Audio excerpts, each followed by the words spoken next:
Hello.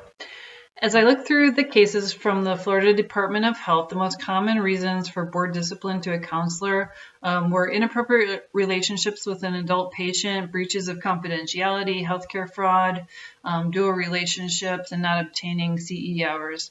Honestly, as I look through all the cases, I am a little bit shocked because maybe I shouldn't be, because this type of behavior is common across all professions, even if it's a helping profession or religious profession. But it does feel a bit shocking, and maybe I'm a little naive, but I look at this profession as a calling to serve others, and it is a difficult one, so it's hard to understand how there are so many scenarios of ethical violations.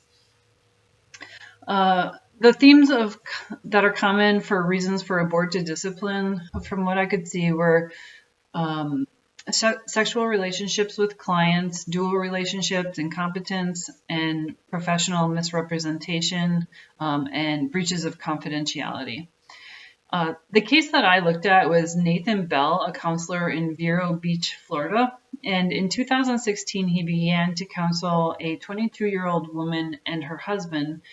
And a year later, the couple got divorced, but she continued seeing him weekly for counseling. And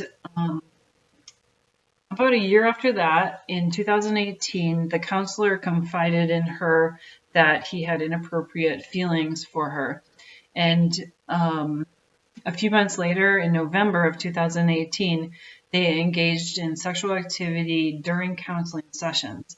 And by the end of that same month, they terminated their relationship, and the counselor resigned as president of his practice and also reported his behavior to the Department of Health.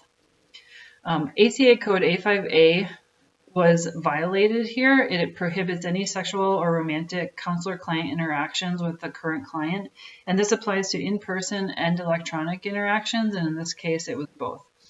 Also, Florida Administrative Code Rule 64B provides the definition of sexual misconduct, and then Florida Statute 491 prohibits anyone licensed from sexual misconduct and states that a counselor will be disciplined for committing any act upon a client that would constitute sexual misconduct or sexual battery.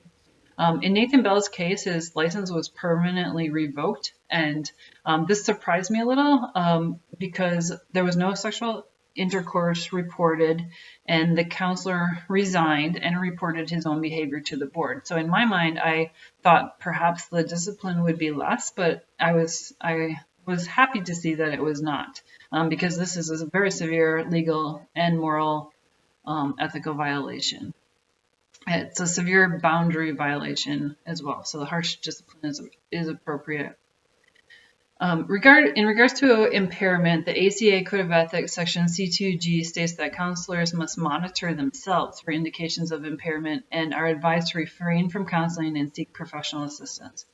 Also, Florida Statute 456 requires that a counselor be referred to an impaired practitioner program if the department receives a legally sufficient complaint alleging impairment. In 2016, Steve Hunter wrote Beyond the Breaking Point. In this article, he talks about counselor burnout, and counselors become fatigued and experience feelings of failure and exhaustion, and their confidence erodes. And if there are no self-care remediation tactics in place during burnout, counselors move toward compassion fatigue and accumulate the stress caused by empathizing with the client's pain.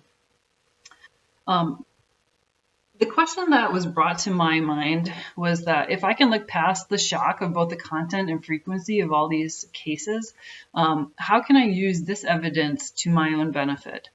My first instinct was to judge and to think that I have higher values and morals and that I wouldn't be pulled into any of these temptations. But the reality is we are all sinners, and we are all subject to temptation. And just the sheer amount of cases as I look through the database is evidence of our flawed humanity and weakness with temptation. And so who's to say that 5 years into the profession, I am not tempted to make a fraudulent claim with insurance, or be tempted to choose a DSM diagnosis for the sake of helping a client, which sounds honorable. So these common ethical pitfalls, we have to be aware of.